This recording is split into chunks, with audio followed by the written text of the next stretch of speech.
Hey, welcome back. So, we had just started Restart and we had met Chase Ambrose, who has had some sort of accident and fell and hit his head and is learning that he has amnesia. That would be wild, wouldn't it? Amnesia. That's what Dr. Cooperman says I have. Acute retrograde amnesia, the loss of all memory prior to a certain event. In this case, me taking a swan dive off the roof of our house. I know what amnesia is, I tell him. So how come I remember a random word like that, but I can't remember my own name or my own family or why I was climbing on the roof? That I can answer, supplies the younger guy who turns out to be my older brother Johnny, a college student home for the summer. Your room has a dormer window. You just open it up and crawl out onto it in the eaves. You've been doing it for as long as I can remember. And did anybody warn me that I might fall and break my neck? Only since you were 6, my mother puts in. I figured if you survived this long, it was time to stop worrying. You're such an athlete. Her voice trails off. Amnesia can be an unpredictable thing, the doctor informs us, especially with a traumatic injury like this one. We're just starting to understand which parts of the brain control which life functions, but for all we know, it has nothing to do with geography. Some patients lose long term memory, some lose short term memory, others lose the ability to transfer from short to long term. In your case, the damage seems to be totally confined to your sense of who you are and what's happened in your life up until this point. Lucky me, I say bitterly. Dr. Cooperman raises an eyebrow. Don't knock it.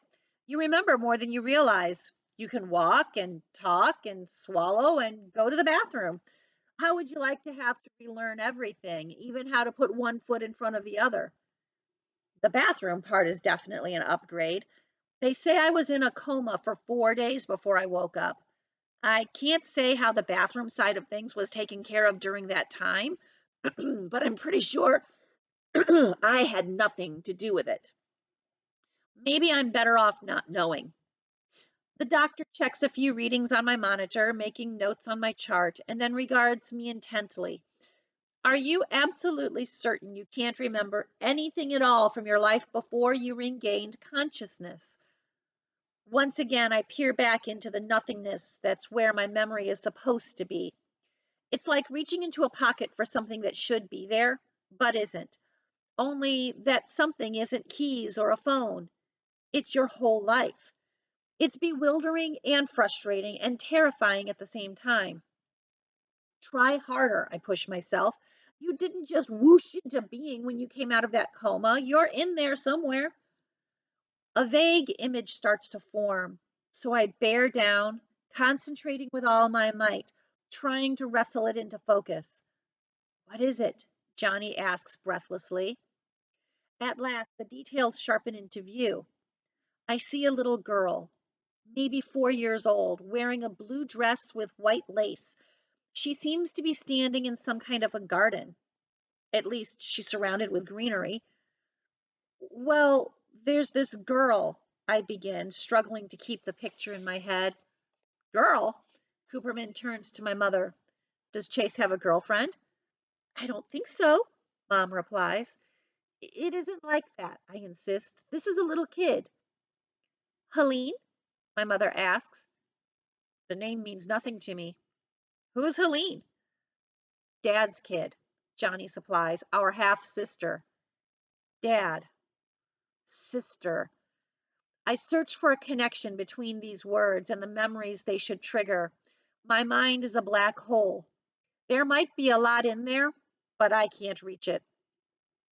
Are the two of them close? Cooperman inquires. Mom makes a face. Doctor, after the accident, my husband came to shout and accuse and punch the emergency room wall. Have you seen him here since then, while his son lay in a coma?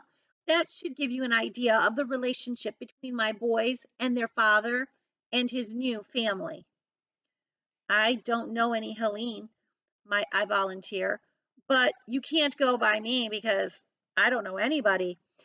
This is just a little blonde girl in a blue dress with white lace, kind of dressed up, like maybe she's going to church or something.